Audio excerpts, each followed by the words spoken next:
There was a bakery, and the bread was fantastic, because Ray the baker woke up super early and baked fresh bread. He practiced different recipes to find a great variety of tasty breads for his customers. Ray was also very kind to his customers, so they loved to come to his shop and buy bread. He worked very hard, and his customers rewarded him by buying his bread, thereby supporting his business. One day, Ray grew tired of waking up early, so he started using day-old bread.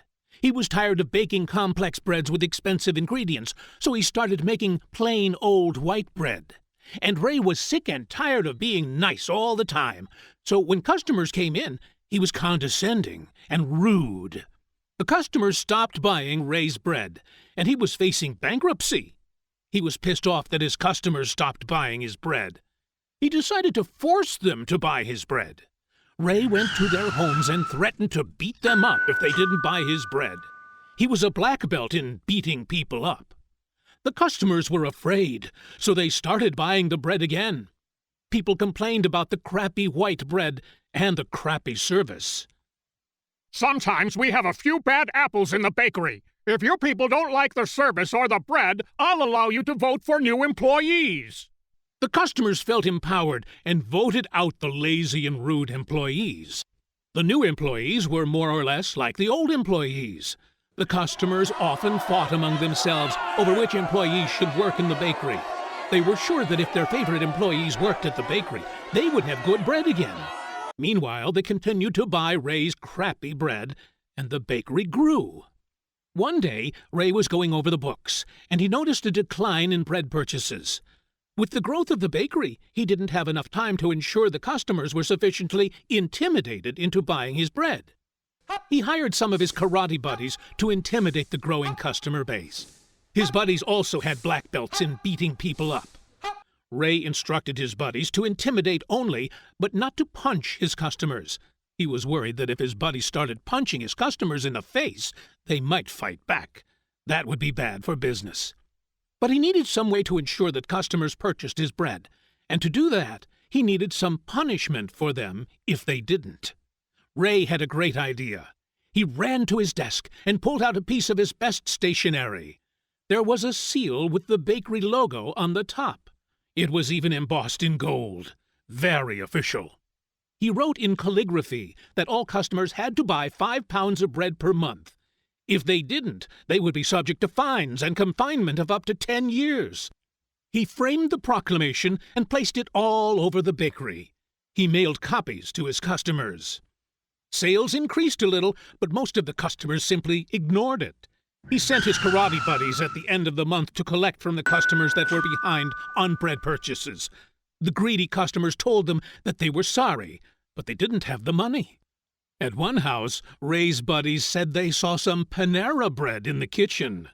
Ray fumed. His bank account was dwindling because he was paying his karate buddies in addition to the normal bakery staff. He knew words and empty threats wouldn't make his customers buy his bread, so he used the rest of his savings to hire a contractor to construct steel enclosures in his back parking lot. He sent the karate buddies back out with zip ties. He told them that anyone who was overdue had to pay double what was owed, plus interest and penalties. He said that if anyone refused to pay, they could handcuff them and bring them back to the enclosure.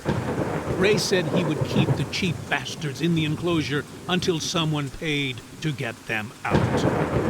The karate buddies brought a lot of customers to the enclosure.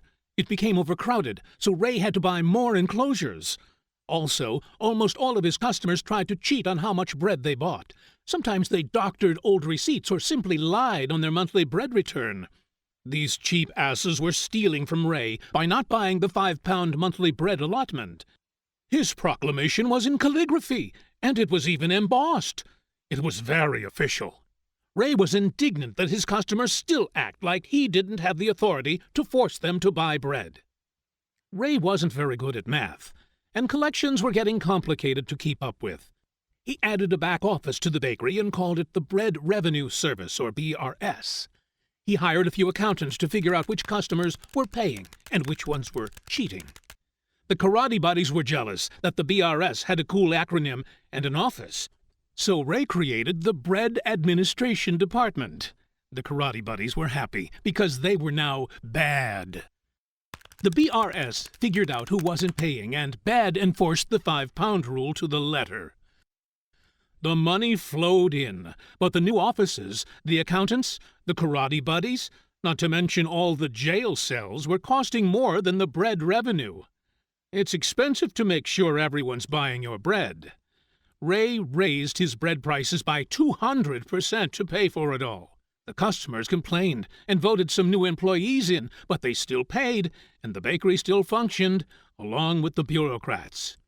One day, the customers got together and refused to buy any more bread.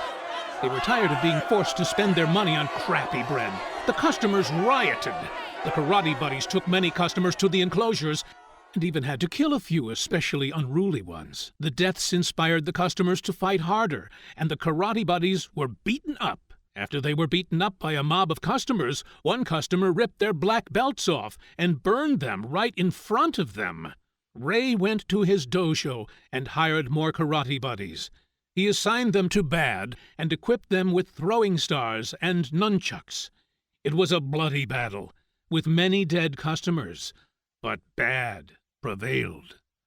The rabble-rousers were killed or placed in enclosures. The customers went back to buying the bread, and they paid the higher prices. But Ray was deeply concerned about the state of affairs. Things could have just as easily gone the other way. Ray wanted the customers to shut up and just buy the damned bread. Why did they have to be so angry all the time? I mean, it's not like he just took money from his customers. After all, the people did get bread. Ray thought that maybe it was an image problem, so he hired a public relations firm to teach people the benefits of bread. He also built a school to educate all the customers' children. His schools taught the children to be productive customers, and they taught them the virtue of the bakery and the importance of buying bread. This stuff was really expensive, so Ray borrowed money from a bank using his base of loyal customers as collateral. He thought about just raising the price of bread again, but after the insurrection, he didn't want the customers to get upset. The kids would be the ones paying the debt anyway. Year after year, decade after decade, Ray increased the size of his bakery. He hired more BRS agents and bad officers. He paid their pensions and health care. He built more jails and started the Bakery Takeover Unit, or BTU, to add other bakeries to Ray's growing empire. And to pay for it all, Ray simply borrowed more money and increased the price of bread just enough to maximize revenue, but not so much that he had another insurrection. Although the likelihood of insurrection was less and less because the old people who knew what life was like without the powerful bakery were dying off, and the young people that had been through bakery school understood the importance of supporting the bakery and continuing to buy bread. There was a bright young woman named Alice. Her mother didn't send her to bakery schools. She was taught at home. Alice learned the real truth about the bakery, and she hated it with all her heart. Alice's father was killed by throwing stars for writing a book that told the truth about the bakery. After killing her father, the karate buddies destroyed every copy of the book. Every copy! Except one. She cracked open the last tattered copy and read the book she practically knew by heart. She needed to hear her father's words one last time before the big day.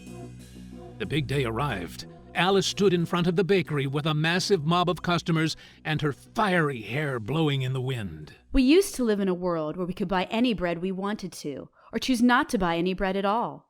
The bakery schools teach us pro-bread propaganda and obedience. They teach us just enough to be productive so we can continue to buy bread.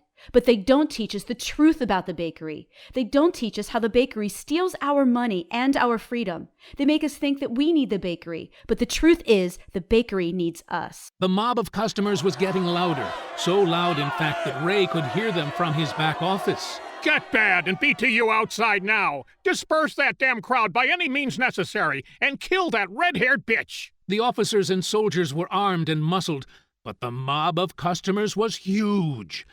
There was 200 customers for each officer or soldier. The officers hurled their throwing stars into the crowd, thinking that after a few casualties, the customers would get scared and go home. But the crowd stood their ground.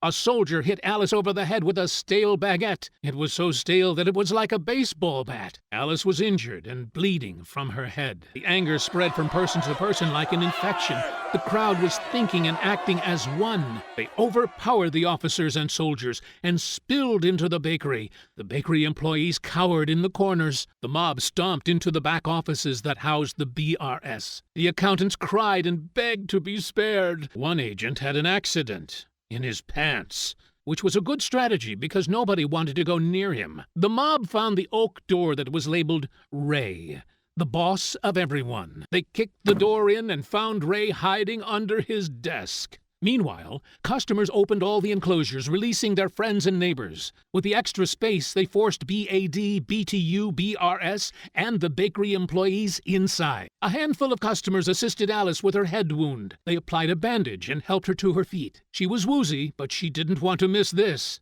They took her to the back office where Ray was being held. Are you ready to die? Wait a second. I can give you a really good job in the bakery. I'll make it worth your while.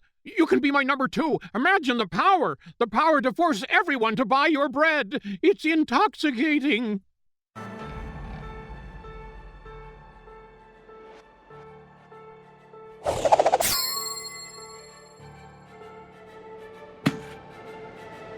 Never again.